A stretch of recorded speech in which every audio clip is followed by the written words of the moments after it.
Jadi dulu tetangga saya juga itu punya pohon mangga. Nah, ranting pohon mangganya itu masuk ke wilayah pekarangan rumah saya gitu.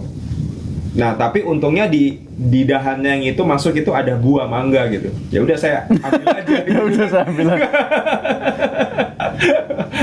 Serasa ikut nanam ya. Jadi dahannya saya tebang, buahnya saya ambil. Karena ya gitu, sudah berkali-kali saya ngomong, Pak, ini dahannya masuk ke saya gitu. Ya nggak digubris, ya udah, gitu kan. Kalau kayak gini tuh nggak usah dibikin pusing ya, gitu ya teman-teman ya. Sebenarnya gini loh teman-teman, hukum itu tuh sebagai senjata pamungkas. Kalau di dalam bahasa hukum tuh ada artinya, istilahnya ya, hukum itu as a ultimum remedium.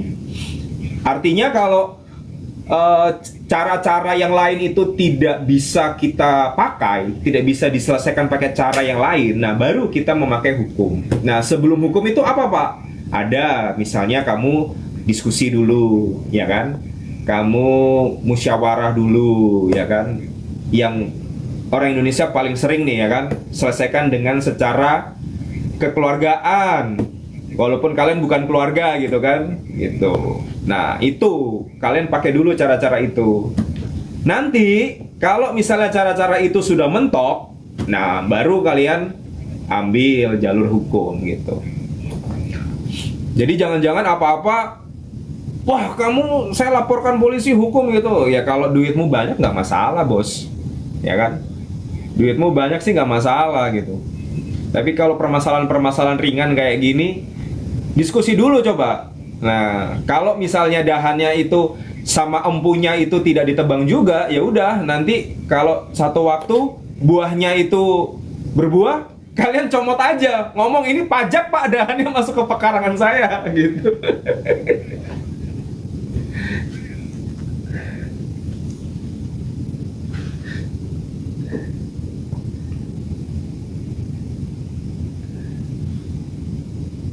Kok mau tanya, kalau rumah ahli waris sudah ada pembeli, tetapi semua di DP ditransfer ke satu ahli waris saja. Wah, salah itu.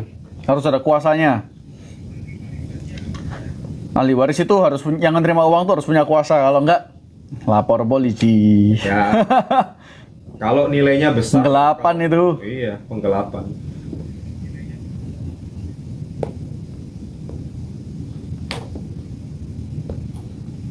Pak, ada yang nanya nih, kok pengacara perceraian Kristen kok mahal ya kok? Enggak, ya kamu cari LBH dulu nggak mau mahal. Bukan agamanya ya guys ya, kebetulan aja. Bukan agamanya. Kalian jangan salahkan agamanya ya. Ada yang cuman 2 jutaan terima. Ya kalau pengajar agama 2 jutaan, kalau Kristen Iya. lebih 5 juta mungkin. Jadi bukan masalah agama Kristen, Islam atau aliran kepercayaan. Terus kamu juga harus pilih-pilih tahu budgetmu ya. Misalnya gini nih, itu sama aja kayak gini. Kamu mau ngopi. Ngopi di Starbucks kok mahal ya kok? Ya jangan ngopi di Starbucks. Ngopi sesuai budget. Sama kayak pilih pengacara. Kamu bilang pengacara kok mahal ya? Kamu pilihnya cari yang terkenal siapa? Loh, ya mahal kalau udah terkenal. Cari yang biasa-biasa aja, nggak cuma cerai kok. Cuman ya kalau isumu ribet, uangnya apa ya? Yang mau diperjuangkan banyak, ya jangan cari yang murah, nanti malah rugi. Kamu pengacara murah bayarnya cuma 10 juta, tapi kamu dari harta yang dipersengketakan kamu rugi 1 miliar ya. Sama aja bohong ya. Kok mau nanya, anak dari hasil nikah siri, apakah anak itu anak ibu seumur hidup kok? Anak ini siri. Anak ibu seumur hidup? Wah, Nikah siri? tak ngerti aku maksudnya. Pak fokus. Anak hasil dari nikah siri. Apakah anak itu anak ibu seumur hidup? Iya, nggak ada ya guys. Kalau hubungan anak dengan orang tua itu nggak ada hubungan mantan ibu atau mantan Ya, anak, itu nggak ada guys. Yang ada itu adalah mantan istri atau mantan suami. Tapi kalau kalian itu punya anak, nah itu hubungannya itu akan selalu kekal, gitu loh. Akan selalu kekal. Maupun itu, kalau status siri atau enggak itu kan status pasangannya gitu loh. status antara si cewek sama si cowok kan, status pasangannya, tapi hubungan relasi anak dan ibunya itu akan selalu ada dong. Gitu.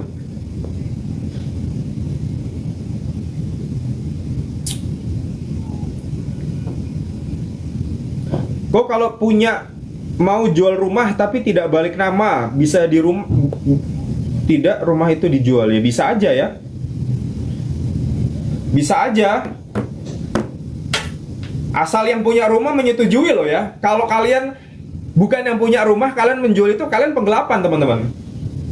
Ya bisa aja, nggak perlu. Misalnya nih, yang punya rumah namanya Joko, kalian Bambang, kalian menjual rumah Joko gitu tanpa seizin Joko, ya kalian penggelapan guys. Tapi kalau kalian sebagai maklarnya, ya nggak apa-apa, ya bisa aja.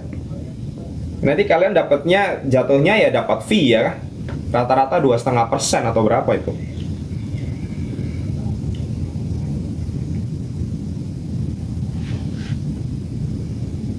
Anak dari hasil nikah siri apakah bisa mendapat warisan dari ayah? Nikah siri, tergantung udah diakui anak belum.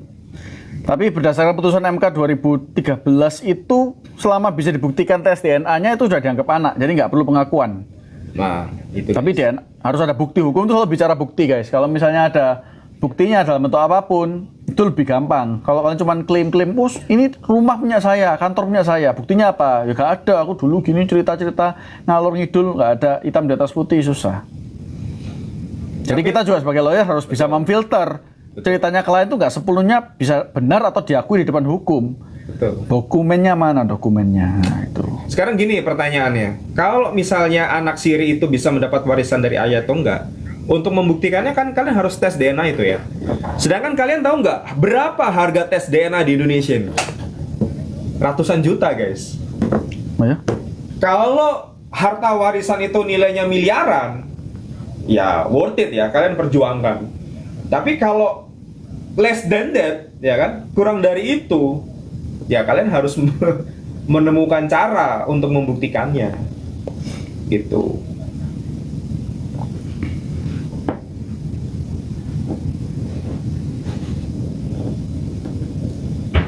Kok Mike, kira-kira rate-nya berapa ya kok? Nanya nih kok. Apa tuh 100 juta mahal? Apa tuh? 100 juta tuh apa? Kira-kira rate-nya berapa? Iya, tapi ada tadi 100 juta. Nggak ada, Pak. Nggak ada ya? Langsung. Rate apa? Cerai. Kalau saya ngambil 300 juta minimal. Nah, jangan pakai saya. Tergantung lah kalian yang nanya ini siapa ya. Maksudnya, saya juga kalau bisa, kalau bukan teman-teman sendiri nggak ngambil kalau cerai-cerai gitu ruwet. Mending tak tinggal main Mobile Legends beli skin. Nah, beli skin aja lebih mahal dari tabletnya sendiri guys, jauh. Terus kalian mau bayar saya untuk ngurusin cerainya kalian gitu 10 juta. Ya, terima kasih. Tes DNA kok mahal amat? Iya, emang segitu ya? Tes DNA berapa? 100? Iya, Pak, sekitar. Oh ya? Gitu. Ya makanya gini loh, kalau kalian nggak punya uang, gini di dunia ini ya, nggak cuma hukum yang mahal, semua itu mahal. Jadi kalau kalian merasa belum punya cukup uang, nggak usah aneh-aneh. Kalau mau bikin anak, menikah dulu. Jangan sembarangan bikin anak, terus kalian tidurnya sama banyak orang, terus nuduh-nuduh satu orang jadi papanya. Ya susah. Lawyermu bantu gimana kalau kamu juga nggak punya uang untuk bayar lawyer, bayar tes DNA, susah. Ini Pak harus diedukasi nih. Iya. Jadi tindakan aur-auran tuh hanya diperbolehkan bagi yang kaya. Memang dunia nggak adil, tapi ya segitu itu. Yang jelas-jelas aja, iya kalau belum punya uang, aduh hidup ini loh jelas-jelas aja tuh susah. Hidup jelas-jelas aja hidup tuh susah guys. Ngapain kita harus menambah masalah? Ya, nggak usah nambahin masalah ini, susah. Kalau terbukti anaknya bisa nuntut warisan. Ini kasusnya yang anak siri tadi ya? Bisa. Kalau udah meninggal berarti bisa minta warisan. Contoh ya, kalian mau beli mobil. Uang kalian 500 juta, kalian milih beli mobil karena punya uang 500 juta nih. Ya udah saya beli mobil. Kalian nggak mikir, 1, bensin. 2, tempat parkir kalau apartemen mahal. 3, pajak tahunannya. Oke Pak, saya beli listrik. Oke. Terus kalau kalian nyetir, belum pernah nyetir sebelumnya terus nabrak orang. kalian bersinggungan dengan motor. Kira-kira yang menang siapa? Motor atau mobil? Kalau dari hukum, dari masyarakat, pasti kan motor yang dibela. Terus kalian harus ganti rugi 50 juta. Waduh, saya nggak punya uangnya.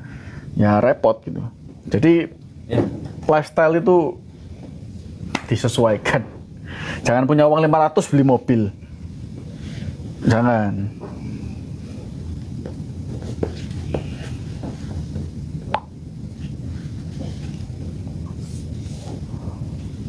Apapun hubungannya terlarang, pihak cewek yang rugi ya berarti.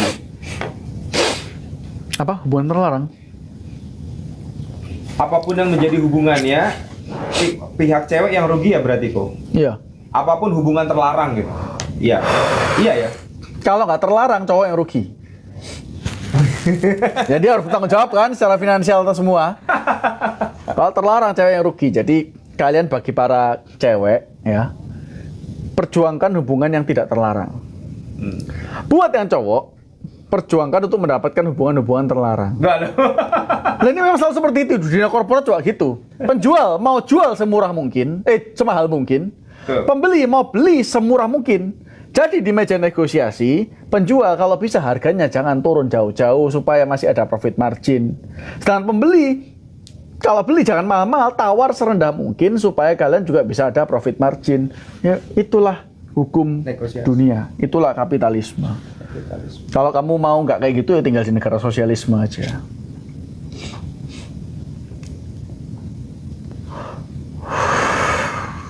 Masuk kayak itu. Ya dong. Ya, kita real aja ya, nggak usah sok-sok gimana ya. Real aja, dah.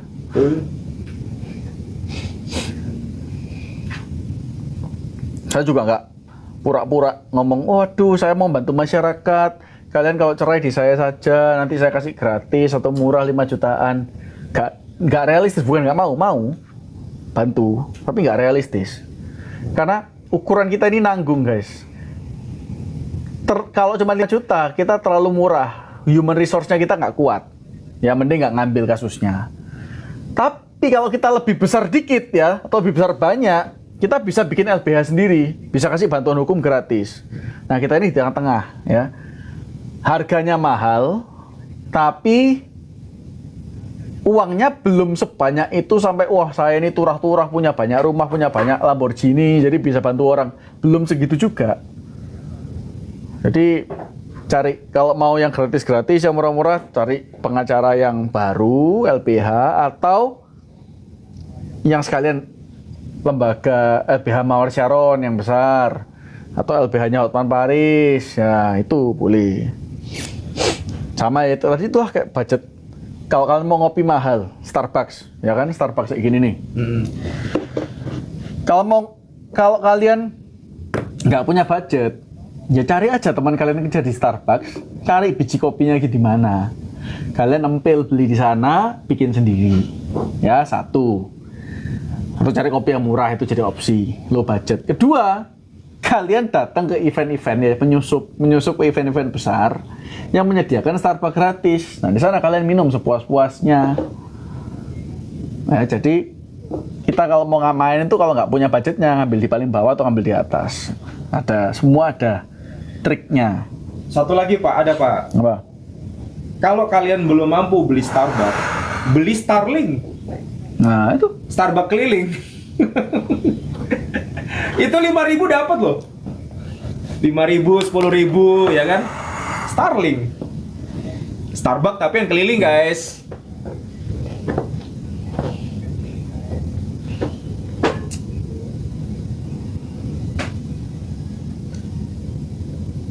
nah, ada mitik saya. Ini kelihatan nggak? Wah saya nggak diajak nih Pak. Mabar. Dah, habis ini mabar bareng aja. Next time ya. Saya pinjam Pak Albert dulu. Bye. Bye guys. Bentar, nggak mau. Ini apa sih? Tadi pakai robot. Oke, bye guys. See you nanti ya next live. See you next time ya. Bye. Bye.